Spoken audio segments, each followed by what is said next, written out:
Good morning, children. So, we were discussing about the resources, the first chapter of geography. In this chapter, we have seen the different topics like natural resources, human made resources, human resources, as well as their different categories. In natural resources, we have seen that there are different types of resources on the basis of their level of development and use, on the basis of their origin, stock, distribution. We have discussed different types of resources. Like on the basis of the level of development, the resources can be categorized as actual and potential resources. And on the basis of their origin, the resources can be categorized as biotic or abiotic resources.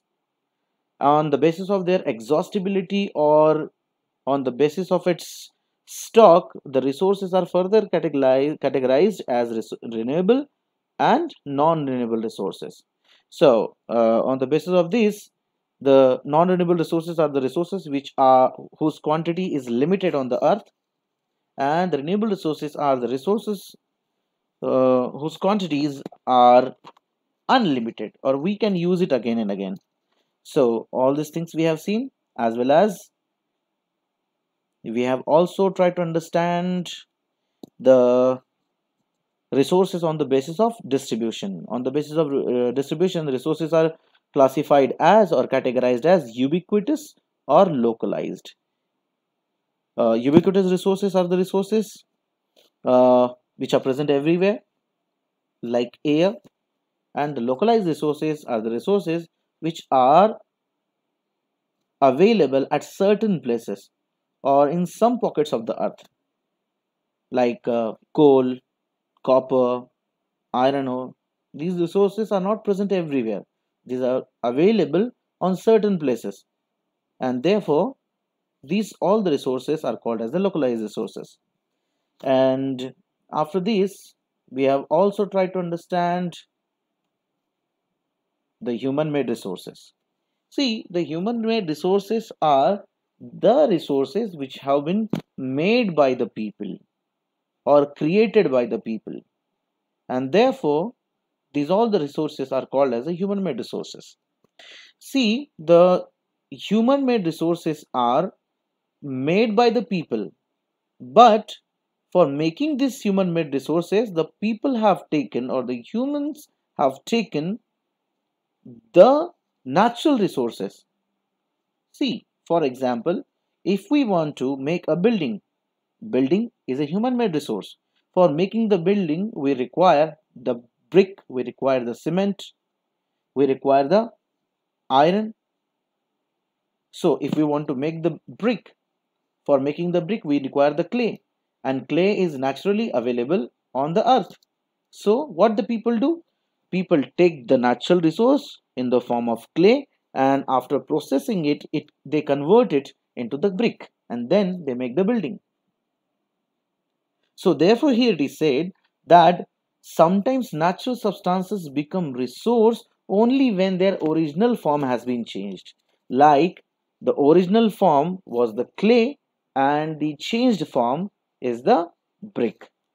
Iron ore was not a resource until people learned to extract iron from it. It was just a substance or a piece of rock or a boulder of a stone. But when the people came to know that there is something important in the iron ore, then they extracted the iron from it and they used it as a resource. So we can simply say that natural substances becomes resources only when their original form has been changed. And this kind of resources which have been made by the people are called as a human made resource. These are all the things we have seen in the last period. Then we have also understood the meaning of human resources. Human resources means the people themselves are the resources. The knowledgeful, skillful, and the healthy people are the very, very important resource for the nation or the country, or for the country. And therefore, here it is say that uh, human beings are a special resource. People are human resources. Education and health help in making people a valuable resource. And for making the people a valuable resource, it is very important to improve their qualities. So if we want to improve their qualities, for that people's skills have to be improved. People should, and how the skills will be improved? By providing them the knowledge, by providing them the training, by providing them the good health, by providing them the good nutrient food.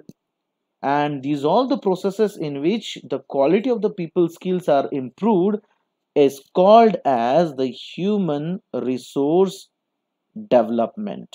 And with the help of the human resource development, we will be able to make the people to create more resources with the help of their skills, their knowledge, and with the help of their education. As well as the health is also important thing for making the human resources improved human resource or improved qualities of the people's skills.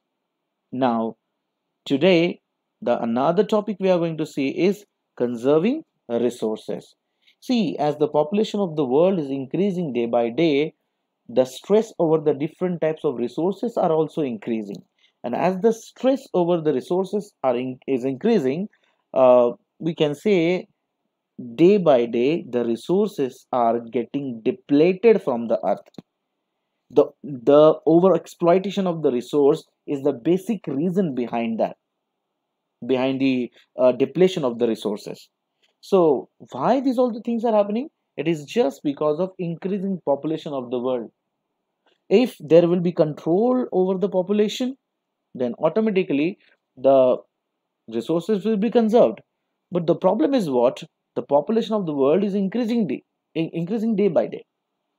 So there is a need to use the resources in such a way that it will be conserved for the future time or for the future generations. And therefore conserving resources is very important to understand. So here one story is given. Mona had a nightmare. She dreamt that all the water on the earth had dried up and all the trees cut down. There was no shade and nothing to eat or drink. People were suffering and roaming around desperately, looking for food and shade. She told her mother about the dream. Amma, can this really happen? She asked to her Amma. And then her Amma replies to her that if we are not careful, then even renewable resources can become very scarce and the non renewable ones can definitely get exhausted. What can we do about it? Raju asked. Lots reply, Amma. Means Amma replied that we can do a lot for conserving all these resources or for saving all these resources for the future. So it was the nightmare of the Mona, as you can see in this picture. This is the scenario that she has seen in her dream. Can you see here?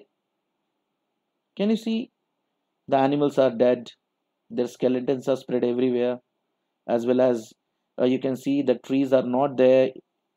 Whatever the trees you can see, these are all dried up. Even all the sources of the water is dried up. As well as she has also mentioned in her nightmare that people were wandering here and there desperately for shadow and water. So she asks her mother, can really this happen? Then her Amma replies to her, yes, definitely this can happen if the careless use of all these resources will be continued in the future also. Then her brother asks her Amma that how can we conserve all these resources then? Then she replied, her Amma replied that we can do a lot for conserving all these resources. So let's try to understand that what we can do to conserve all these resources on the earth. So as it is mentioned in this chapter over here, using resources carefully and giving them time to get renewed is called as the resource conservation. Means whatever the resources are available till now, all those resources we will use carefully, and we will use them in such a way that they will get the time to get renewed or replenished again onto the earth. And this is called as the resource conservation.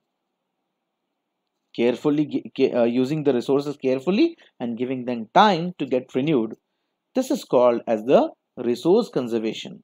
Now, for conserving the resources, we require a very important thing to do. Now, what is it? It is called as the sustainable development. Now, you will wonder, so what is sustainable development? So, sustainable development means what? Balancing the need, balancing the need to use resources and also conserve them for future is called as the sustainable development.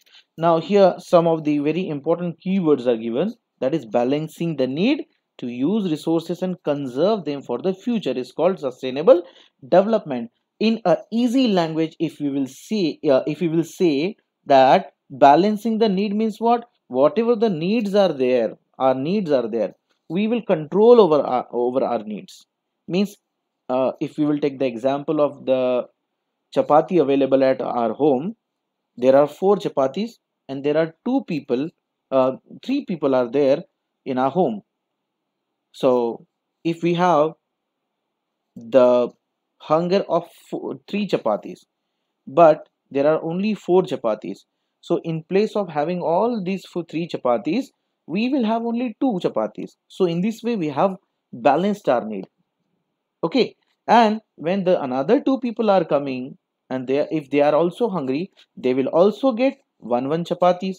That means somewhere balancing our need of rotis have conserved the rotis for the future coming people.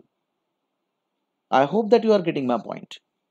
In the same way, balancing the need of the resources and also conserve them for the future is called as the sustainable development. That means carefully utilizing resources so that besides meeting the requirements of the present, also takes care of the future generations. Means if we will use the resources in careful manner, then automatically the resources will be conserved and your forthcoming generations or next generation will also enjoy or also get all those resources available for their developments also. And this type of development is called as the sustainable development. Means develop yourself also as well as keep some resources available for the future coming generations. See, in case if you will finish all the resources now, and what your future generations will get then? They will not get anything. And therefore here it is said that balance your need and conserve the resources for the future generation. And this type of development is called as the sustainable development. There are many ways of conserving resources. Even each and every person can also contribute in reducing the consumption of the resources. How? There are many ways, and these many ways can be named as recycling, reusing the things. Means using the things in such a way that it can be recycled again and again and reused by the people again and again. So ultimately it makes a difference because all our lives are linked with each other. All our lives are linked with each other. All the people over the surface of the earth are linked with each other. Each and everything available over the surface of the earth or inside the earth is related to each and every person and the animal and the plants of this, or each and every living thing on this earth. And therefore it is very important to conserve all these resources. And in this way, if you will conserve the resources, automatically the environment will also be conserved. Then after this, here it is said that That evening, the children and their friends, that evening, the children and their friends made packets and shopping bags out of old newspapers, discarded clothes in baskets from bamboo sticks. We will give a few to every family we know, said Mona. Mona said that whatever the bags we have prepared from the paper, discarded papers, and discarded clothes, baskets, and bamboo sticks we have made, we will distribute it to the different people to whom we know. After all, uh, it is for a very good cause. Means she says that all this thing is for a very good cause. As well as Mustafa also said, to save our resources and to keep our earth alive, it is very important to use discarded things or the things which are available already in our houses. In this way, all these things we have discussed about the resources. Now, we are going to understand some principles of sustainable development. Some principles of sustainable development now we will understand. See, as we have understood the meaning of the resources, it is also important to understand that what are the principles of resources.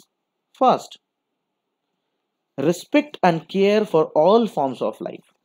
Means whether it is animal, plant, microorganism, insects, each and every form of life has an immense importance on the earth.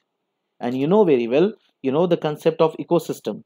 In the ecosystem, each and every life is depending upon each other, and therefore respect and care for all form of life means giving them also the chance to live on this earth. This is the first principle of the sustainable development. Another is improve the quality of human life.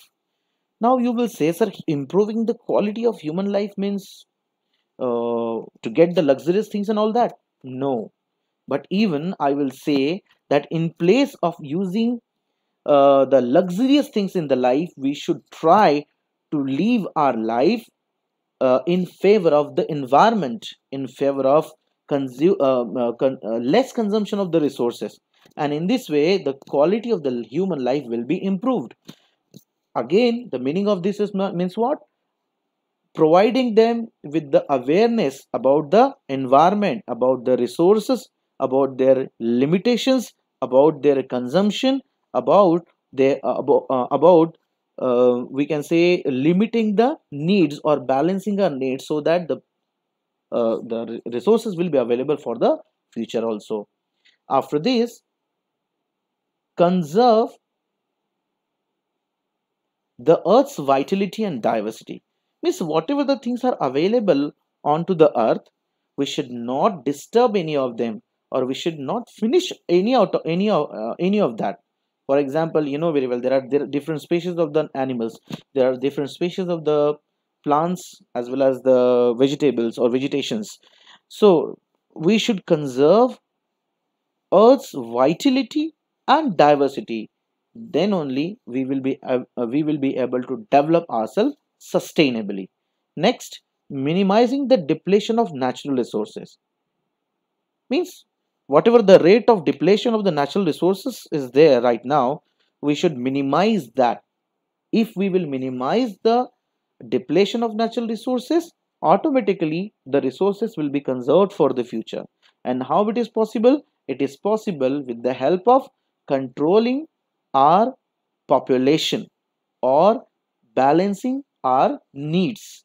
In this way, minimize the depletion of natural resources is also a very important principle of the sustainable development. Change the personal attitude and practices toward the environment. You know very well, nowadays the people are thinking that the resources are the free gift of the nature. This attitude we have to change. We have to change the thinking of the people. We have to make the people aware about the what kind of disturbances the people are giving to the environment.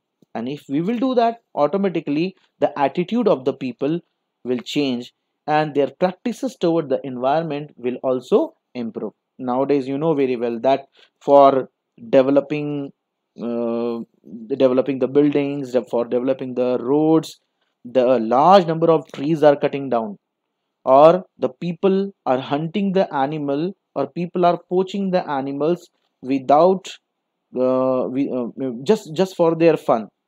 So these all the things should be controlled, and in this way we can say we will be able to change the personal attitude and practices toward the environment of each and every person. Then enable communities to care for their own environment. Enable communities means what? You know very well, there are different kind of communities in the world. Some people are living in the cities, some people are living in the villages, some people are living in the forest. Means some city dwellers are there, some village dwellers are there, and some tribal people are also there, those who are living into the forests. So these all the people should be enabled to care for their own environment. And how it will be possible? Obviously with the help of knowledge, awareness, as well as uh, we can say knowledge, awareness, and their personal attitude towards the environment. These all the things are very important to conserve the resources. I hope that all the points related to the conservation of the resources we have discussed over here, and after this we will be understanding the questions and answer, as well as I will give you some notes in the PDF form. And in this way we can say the chapter resources is finished over here. Just a last point is remaining for the discussion. Let's try to understand what is written over here. So the future of our planet and its people is linked with our ability to maintain and preserve the life support system that nature provides. Therefore it is our duty to provide and ensure that, what is our duty? All uses of renewable resources are sustainable. Means we should use the resources sustainably. Means using now in a balanced way and conserving for the future. Then the diversity of life on earth is conserved. Then the damage of natural environment system is minimized. So these are all our duties to maintain and preserve the life support system that nature has provided us. And how it is possible? It is possible with the help of all these duties which are mentioned over here. Thank you very much. Now we are going to discuss the question and answers after this. And after the discussion of the question and answers, I will give you some notes and some questions and extra questions for writing in your copies. Thank you very much.